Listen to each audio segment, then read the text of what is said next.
Eder. Mech. Pallister. Le celle telefoniche che sono state prese in considerazione sono quelle di Sebastiano.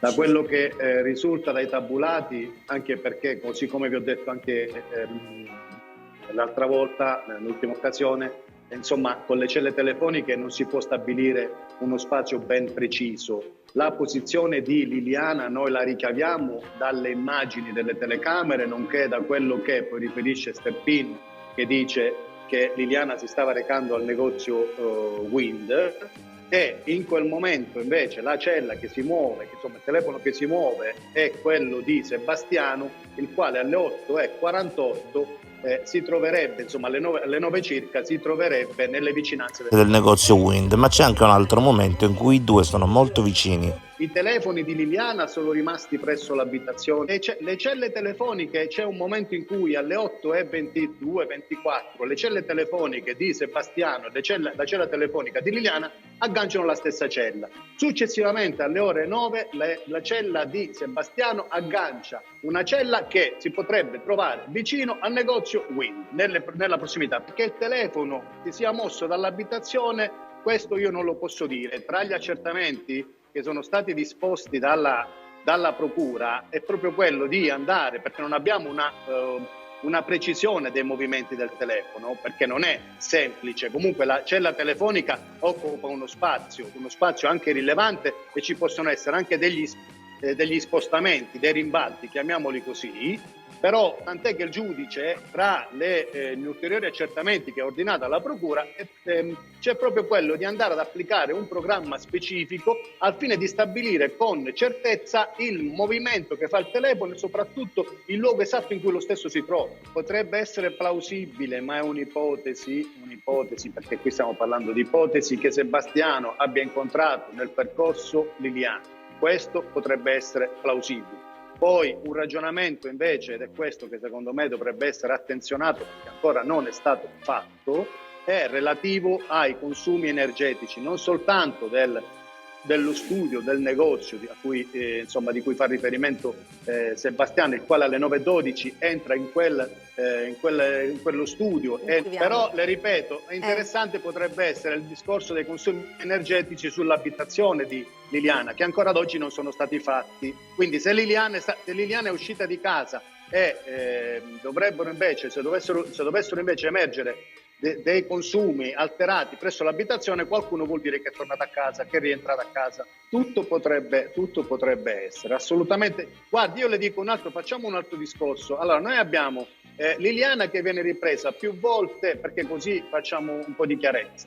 Viene ripresa più volte dalle telecamere, da quando esce di casa fino a quando poi non arriva alla caserma, insomma alla questura, e poi improvvisamente sparisce. Eppure dalla questura fino al luogo in cui poi verrà ritrovata ci sono tantissime telecamere di cui non danno assolutamente atto. Quindi quel movimento, ecco, noi lo escludiamo per questo motivo.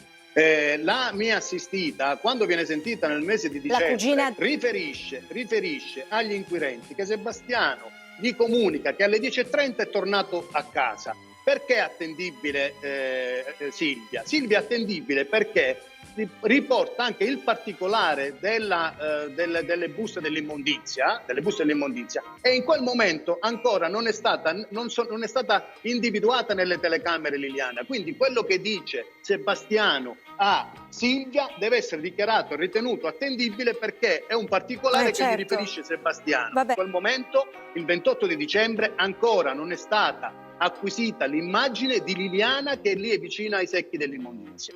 Il 12 dicembre sul telefono Samsung ci sono delle ricerche attinenti all'app che gestisce la GoPro. Sì, so che cercavano anche Formula 1, comunque queste dovrebbero essere già emerse, ma ancora no. Per fortuna verrà riaperta l'inchiesta e forse verrà tenuto conto anche di questo.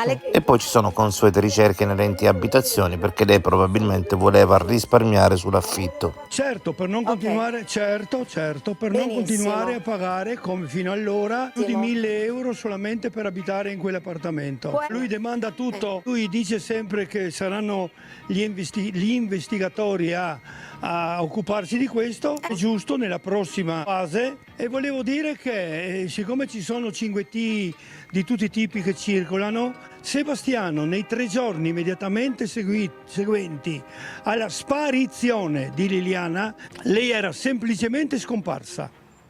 Bene. Sul cellulare di Liliana sono arrivate 13 chiamate in un paio di giorni, alle quali lui, che i telefoni erano là, non ha risposto. Sul telefono di Sebastiano, in un paio di giorni, 3 o 4, sono arrivate 15 telefonate alle quali lui non ha risposto. Come mai? La moglie è scomparsa. Aspetta, Qualcuno Claudio. può chiamarmi per dirmi dov'è e lui non risponde a 13 più 15, 28 chiamate sui 2 Valentina, poi telefoni che sentiamo aveva in anche casa. Cozza. Visto che sua moglie è scomparsa, non si sa dov'è, qualcuno forse Certo, gli uno sta telefonava attaccato per al telefono e dirgli risponde a tutto, è in no? Mi sembra ospedale, abbastanza ha evidente. espatriato. Sì. Cioè notizie riguardanti la moglie. Ma sì, Probabilmente certo. lui, e lo dico, probabilmente lui sapeva già che lei non poteva rispondere, punto e basta. Per cui era inutile rispondere. Ci sono, sì, ma i tabulati sono molti e bisogna ancora. detto, Ci sono ci delle sono. telefonate alle quali non ci sono state delle risposte. La particolarità è questa più che altro, è che lui dice Sebastiano di aver visto i telefoni soltanto quando arriva quel messaggio di Gabriella, quando invece ci sono delle telefonate in cui c'è una risposta nel pomeriggio precedente, cioè nel pomeriggio, quindi lui sapeva che i telefoni erano a casa. Questo è poco ma sicuro, dei telefoni nel pomeriggio. Liliana amava la Formula 1 quanto Fulvio Covalero? Non era patita, ecco, talvolta mi diceva che la guardavano, come noi. La guardavamo tutti se vogliamo. Vabbè, Non ci era sta. appassionata tanto. Boh. Ci sono una montagna di stranezze, infatti, ma lui semplicemente sapeva cosa era successo a Liliana. Io l'ho già detto e lo ridico. Lui sapeva che non serviva cercarla, chiamarla, tutte le telefonate. Ecco che tutti noi speravamo che una telefonata potesse corrispondere al ritrovamento di lei, perché poteva essere dappertutto, in Slovenia, in Croazia, da parenti, da qualche amica, eccetera. Questa era la nostra speranza e non era però la sua certezza. Lui sapeva che era inutile cercarla, punto Ecco. e basta. Sa cosa è successo C'è a di Liliana dalla mattina del giorno 14 in poi. Il giorno della Ha tutta la scomparsa. cronologia, la potete chiedere. Sono tante, diceva bene Claudio Sterpin, sono tante le contraddizioni di Sebastiano che devono essere comunque considerate e valutate. Noi riteniamo, ecco perché abbiamo fatto l'opposizione, è stata presentata l'opposizione, perché vanno chiarite anche tutte queste contraddizioni. Anzi, guardi, sulla questione ad esempio dei telefoni c'è un momento in cui gli stessi pubblici ministeri, quando ascoltano Sebastiano, gli dicono: scusa, ma per caso, ma come mai non ti sei preoccupato nel momento in cui, ecco, sulla preoccupazione della scomparsa, dell'allontanamento della moglie, come mai non ti sei preoccupato di questo, visto che ha lasciato i telefoni a casa? E lui dice, messo alle strette, dice: fate quello che volete, e, insomma, queste sono le mie dichiarazioni. Quindi non credo che la verità su quello che è successo a Liliana possa essere ricavata con le dichiarazioni di Sebastiano. Dovranno essere altri gli elementi necessari, insomma, per arrivare a questo obiettivo. Ultimamente ha affermato che Liliana avrebbe potuto essere in un barile coperta di ghiaccio. Sì, non ghiaccio libero sul corpo, è chiaro, cioè l'idea me l'ha balenata un amico, non è mia, ma io l'ho in parte sposata. Può essere stata messa in un recipiente di plastica, ce n'è a Iosa in giro, in tutti i negozi che vendono plastica, eccetera.